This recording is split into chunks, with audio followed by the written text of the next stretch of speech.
संकट है ही है, लेकिन मैं डर करके बैठ नहीं गया। मैंने उसका रास्ता खोजा और मैंने कहा, सोचा कि सरकार होती कौन है जो गरीबी हटाएगी। गरीबी तो तब हटेगी जब मेरा हर गरीब तय करेगा कि अब मुझे गरीबी को परास्त करना है। अब वो सपने ही देखेगा तो होगा कि नहीं होगा। तो मेरी जिम्मेवारी बनती है कि मैं उसके सपने को पूरा करने के लिए सामर्थ्यवान बनाऊं, उसको पक्का घर दे दूं, उसको टॉयलेट दे दूं, उसको शिक्षा की व्यवस्था दे दूं, उसको आयुष्मान योजना का लाभ दे दूं, उसके घर से नल पहुंचा दूं। अगर मैं एक चीजों से जिसको रोजमर्रा की जिंदगी से उसको जूझना पड़ता है, अगर मैं उससे उसको मुक्ति दिला देता हूं, उसको एम्पावर करता जाता हूं, तो वो भी मानेगा अब गरीबी गई, अब मैं इसको मारूंगा। और आप देखिए, इस मेरे 10 साल के कार्यकाल में देश में 25 करोड़ लोग गरीबी से बाहर आए हैं। अब यही चीज और लोग भी तो जैसे बिताया, मैं भी बिता देता। और इसलिए मेरी कोशिश रहती है कि हम देश की शक्ति पर, देश के संसाधनों पर भरोसा करें। जब हम इन सारी चीजों को देखते हैं तो कभी हम अपने आप को अकेला महसूस नहीं करते। जी, मैं क्या करूं, मैं कैसे करूं, अरे मैं तो एक चाय बेचने वाला इंसान, क्या करूंगा, ऐसे नहीं सोच सकता हूं। जी, मुझे पूरा भरोसा होना चाहिए। और इसलिए पहली बात है कि आप जिनके लिए कर रहे हैं उन पर आपका अपार भरोसा।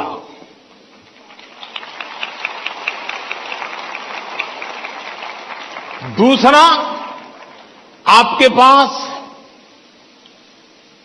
निरक्षीर का विवेक चाहिए।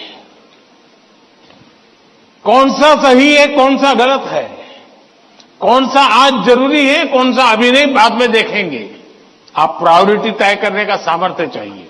वो अनुभव से आता है, हर चीज को एनालाइज करने से आता है। मैं दूसरा प्रयास ये करता हूं। तीसरा, मैं गलती भी हो जाए तो ये मान के चलता हूं कि ये मेरे लिए लेसन है। मैं इसको निराशा का कारण नहीं मानता हूं। अब आप देखिए, कोविड का संकट कितना भयंकर था। मामूली चुनौती थी क्या? पूरी दुनिया फंसी पड़ी थी। अब मेरे लिए भी था कि क्या करो भाई, मैं कह दूं अब क्या करे, तो भाई वैश्विक बीमारी है, दुनिया भर में ऐसा ही है, सब अपना अपना संभाल लो। मैंने ऐसा नहीं किया। रोज टीवी पे आया, रोज देशवासियों से बात की, कभी ताली बजाने के लिए कहा, कभी थाली बजाने के लिए कहा, कभी दिया जलाने के लिए कहा। वो एक कोरोना को खत्म नहीं करता है, लेकिन वो एक कोरोना के खिलाफ लड़ाई लड़ने की एक सामूहिक शक्ति को जन्म देता है। सामूहिक शक्ति को उभारना। अब देखिए, पहले भी खेल के मैदान में हमारे लोग जाते थे, कभी कोई जीत के आता था, कोई जीत के नहीं आता था। जाने वाले को पूछता नहीं था, आने वाले को पूछता नहीं था।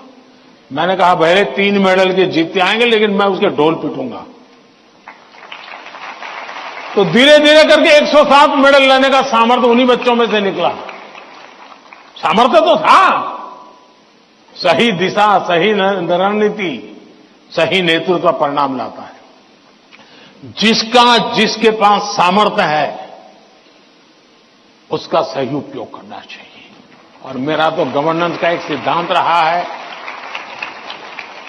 कि अच्छी सरकार चलाने के लिए, इन समस्याओं के समाधान के लिए भी आपको नीचे से ऊपर की तरफ सही जानकारी आनी चाहिए, परफेक्ट इंफॉर्मेशन आनी चाहिए, और ऊपर से नीचे की तरफ परफेक्ट गाइडेंस जाना चाहिए। अगर ये 2 वे चैनल परफेक्ट रही, उसका कम्युनिकेशन, उसकी व्यवस्थाएं, उसके प्रोटोकॉल उसको ठीक से किया, तो आप चीजों को संभाल सकते हैं। कोरोना एक बहुत बड़ा उदाहरण है। और इसलिए मैं मानता हूं कि हम निराश होने का कोई कारण ही नहीं होता है जीवन में। और अगर एक बार मन में तय कर लिया कि निराश होना ही नहीं है, तो फिर सिवाय पॉजिटिविटी कुछ आता ही नहीं है। और मेरे यहां निराशा के सारे दरवाजे बंद है, कोई कोना भी, एक छोटी खिड़की भी मैंने खुली नहीं रखी है कि निराशा वहां से घुस जाए। और आपने कभी देखा होगा, मैं रोता बैठता नहीं हूं जी, पता नहीं क्या होगा, वो हमारे साथ आएगा कि नहीं आएगा, वो हमसे भिड़ जाएगा कि, अरे होता रहता है जी, हम किस चीज के लिए हैं। और इसलिए मैं मानता हूं कि जीवन में आत्मविश्वास से भरे हुए और अपने लक्ष्य के विषय में। और दूसरी बात है, जब कोई निजी स्वार्थ नहीं होता है, खुद के लिए कुछ करना तय होता है, तो निर्णयों में कभी भी दुविधा पैदा नहीं होती है। और वो एक बहुत बड़ी अमानत मेरे पास है। मेरा क्या, मुझे क्या, इससे मेरा कोई लेना देना नहीं है। सिर्फ और सिर्फ देश के लिए करना और आपके लिए करना, ताकि आपके माता पिता को जिन मुसीबतों से गुजरना पड़ा, मैं नहीं चाहता हूं कि उन मुसीबतों से आपको गुजरना पड़े।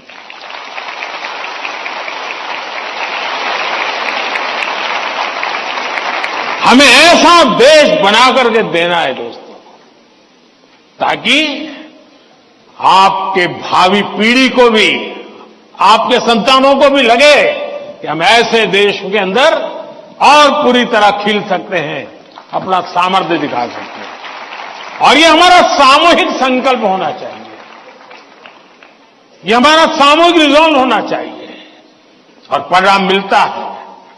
और इसलिए साथियों, जीवन में पॉजिटिव थिंकिंग की बहुत बड़ी ताकत होती है। बुरी सी बुरी चीज में भी पॉजिटिव देखा जा सकता है, उसको हमने देखना चाहिए। धन्यवाद जी।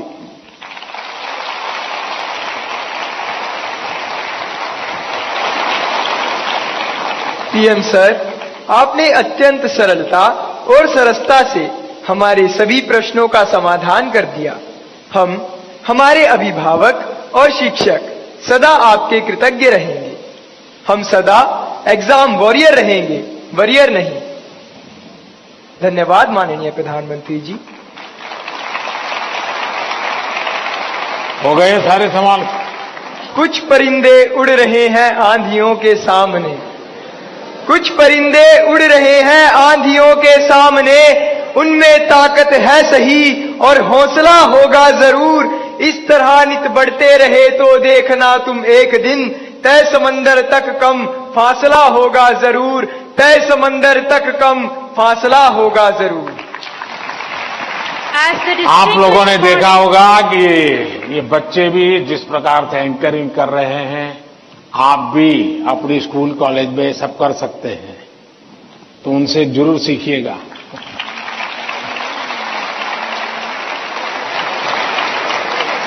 As the distinguished morning of Pariksha Pe Charcha 2024 concludes, we extend our sincere gratitude to Honorable Prime Minister Shri Narendra Modi ji for his wise counsel and inspirational touch. Today, Prime Minister Sir has exemplified the attributes of teaching as identified in the book Nannol.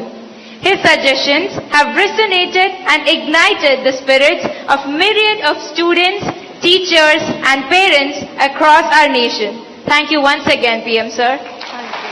चलिए साथियों, आप सबका भी बहुत बहुत धन्यवाद। और मैं आशा करता हूं कि आप इसी उमंग उत्साह के साथ आपके परिवार को भी विश्वास देंगे, खुद भी आत्मविश्वास से भरे हुए और अच्छे परिणाम और जीवन में जो चाहा है उसके लिए जीने की आदत बनेगी, और आप जो चाहते हो परिणाम आपको प्राप्त होगा।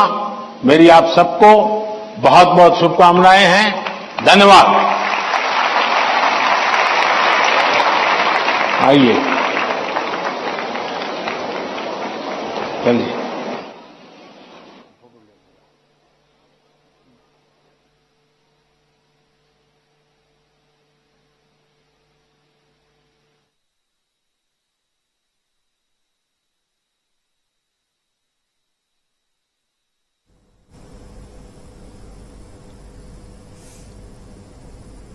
તો કોંગ્રેસમાં કાર્યકરોના ભાજપમાં જોડાવાની સાથે નિવૃત્ત કર્મી પણ ભાજપમાં જોડાશે।